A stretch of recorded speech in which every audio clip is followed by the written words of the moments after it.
Hi friends, welcome to our channel. Friends, ఈరోజు మన వీడియోలో వచ్చేసి ఏంటి అంటే బొబ్బట్లు అన్నమాట. కొన్ని ప్లేస్లో అయితే పోలేలు అంటారు, బొబ్బట్లు. సో ఇవి మనం మహారాష్ట్ర స్టైల్లో చేస్తున్నాం అనమాట. చేసుకోవడం అయితే చాలా ఈజీ అనమాట, సింపుల్గా చేసేసుకోవచ్చు. సో ఫ్రెండ్స్, అది ఎలా ప్రిపేర్ చేయాలన్నది నేను ఈ వీడియోలో కంప్లీట్గా ఎక్స్ప్లెయిన్ చేస్తాను ఫ్రెండ్స్. సో ఫ్రెండ్స్, ఇక్కడైతే నేను 1/2 kg శనగపప్పు తీసుకున్నాను అనమాట. ఈ శనగపప్పు ఏంటి అంటే మీరు నానబెట్టి 2 hours అలా నానబెట్టామంటే కుక్కర్లో వేస్తే ఒక 2 విజిల్లకు అలా ఉడికిపోతుంది. లేదు అలా అప్పుడే కడిగి పెట్టామంటే ఒక 5 విజిల్ల వరకు పెట్టండి, కొంచెం వాటర్ వేసి. సో నేను ఉడకబెట్టి కొంచెం చల్లార్చాలన్నమాట. మనం అందులో ఉన్న కొంచెం వాటర్ అంతా తీసేసి తడి ఆరాలి కొంచెం మనకి పప్పుకి, శనగపప్పుకి. సో అప్పుడు చాలా పర్ఫెక్ట్గా వస్తుందన్నమాట మనం చేసే ఏదైతే మిశ్రమం ఉంటుందో అది. సో ఇక్కడ మనం 250 grams శనగపప్పు తీసుకున్నాం కాబట్టి 150 grams బెల్లం అయితే మనకి కరెక్ట్ ఉంటుందన్నమాట. స్వీట్ సరిపోతుంది దానికి. సో నెక్స్ట్ వచ్చేసి ఇందులో కొంచెం సోంపు అండి, మనం తినే సోంపు ఉంటుంది కదా, అది 5 యాలకులు అన్నమాట. సో ఇదేంటంటే మనం ఫస్ట్ దీన్ని పౌడర్ చేసుకోవాలి ఫ్రెండ్స్. సో స్మూత్గా అవసరం లేదు, స్మూత్ పౌడర్. సో కొంచెం కచ్చాపచ్చాగా ఉన్న పర్లేదు అనమాట మనకి. సో చూసారు కదా నేను ఇలా చేశాను. సో ఇప్పుడు అదే జార్లో ఏంటంటే మనము ఫస్ట్ కొంచెం పప్పు, అంటే కొద్ది పట్టాలి కదా. సో కొంచెం పప్పు వేసి అది కొంచెం మెరిగిన తర్వాత మనం బెల్లం వేసి దాంట్లో మళ్ళీ మిక్సీ చేస్తాము ఒకసారి. సో నేను పట్టి చూపిస్తాను చూడండి. ఇలా పట్టాం కదా మనం కాసేపు. సో ఇప్పుడు మనం తీసుకున్న 150 grams బెల్లంలోంచి సగం నేను పప్పు వేసాను కాబట్టి సగం బెల్లం యాడ్ చేసేస్తున్నాను అనమాట ఇక్కడ నేను. సో దీన్ని మనం ఇప్పుడు మిక్సీ పట్టేద్దాం. పట్టాక నేను మీకు చూపిస్తాను చూడండి. నాకు పొడిగా వస్తుందండి, మరీ ముద్దగా రాదు ఇది. సో కొంతమంది అయితే వేడి చేస్తారు కదా, మళ్ళీ స్టవ్ పైన పెట్టి అట్లా చేయడం ఉండదు మనము. సో ఇలా పొడిగా వచ్చింది కదా. సో మొత్తం పట్టిన తర్వాత నేను మీకు చూపిస్తాను చూడండి అంతా. సో ఫ్రెండ్స్, చూసారు కదా మొత్తం పట్టేసాను ఇక్కడ నేను పప్పు బెల్లం వేసి. ఇక్కడైతే మనం ఇంతకుముందు పట్టి పెట్టాం కదా సోంపును, యాలకులు పొడి. సో అదేసి స్పూన్తో కలపచ్చు లేదా చేతితోటే కలపండి, ఈజీగా కలిసిపోతుంది అనమాట. సో నేను కలిపి చూపిస్తాను మీకు. సో ఇది కలిపేసాం కదా ఫ్రెండ్స్, దీన్ని ఇదిగో ఇలా పొడిగా వస్తుందన్నమాట మనకి. పప్పులో వాటర్ అంతా తడి ఆరిపోతే, అంటే మరీ ఆరిపోవడం కాదు, కొంచెం పైన తడి ఆరిపోతాయి అనమాట. సో ఇక్కడైతే మనం మైదా తీసుకున్నామండి.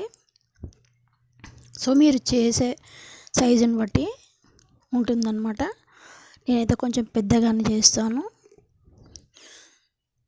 సో ఫ్రెండ్స్, ఇక్కడ చూసారు కదా పిండి తడిపి మనకు చపాతీ పిండి ఎలా ఉంటుంది అలాగనమాట. అలాగే తడపాలి, మరీ గట్టిగా కాకుండా మరీ లూజ్గా కాకుండా మనకు చపాతీ పిండి ఇలాగా కలుపుకుంటే సరిపోతుందన్నమాట. సో మీరు ఒక సైజు తీసుకోండి. ఇదైతే పెద్దగా వస్తాయి అన్నమాట నేను తీసుకున్న సైజు. మనం పిండి తీసుకునే సైజు ఏంటి దాన్ని బట్టి బొబ్బట్ల సైజు అనేది ఉంటుందన్నమాట. సో ఇలా ఏంటంటే రౌండ్గా చేసిన తర్వాత ఇలా 2 వేలతో స్ప్రెడ్ చేస్తూ దాన్ని పెద్దగా చేయాలన్నమాట. పిండి ముద్ద ఉంటుంది కదా, దాన్ని చేతిలోనే చేస్తే బాగా వస్తుందన్నమాట అది. సో నేను చేతితోటి చేస్తున్నాను అనమాట, అందుకని అలాగా కొంచెం చేసాం కదా మనం. సో ఫ్రెండ్స్, కొంచెం స్ప్రెడ్ చేసిన తర్వాత మన మిశ్రమం ఏదైతే ఉందో బెల్లమును శనగపప్పు కలిపిన మిశ్రమమే.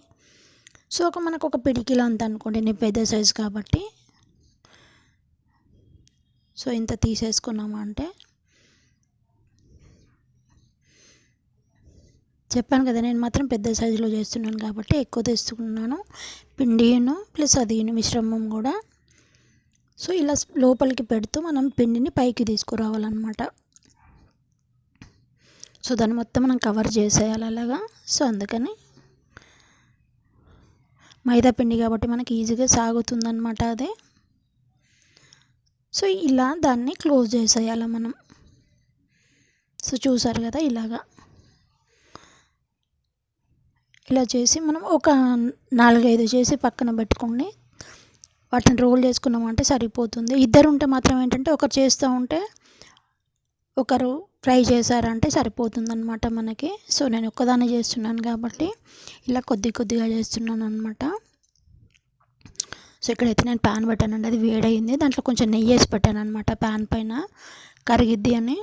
సో ఇక్కడ మనం చపాతీ ఎలా రోల్ చేస్తామో సేమ్ అలాగే అనమాట. నెయ్యి పెట్టట్లేదండి ఇక్కడ మనము, జస్ట్ అదే మైదా పిండి, పొడి పిండి ఉంటుంది కదా, అదే తీసుకున్నాను నేను. దాంతో మనం చపాతీ కర్రతో రోల్ చేస్తున్నాను అనమాట. మనం చపాతీ ఎలా చేసుకుంటాం సేమ్ అలాగే.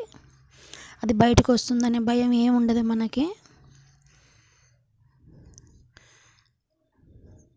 సో చాలా ఈజీగా అంటే ఈజీగా ప్రిపేర్ చేసుకోవచ్చు ఫ్రెండ్స్.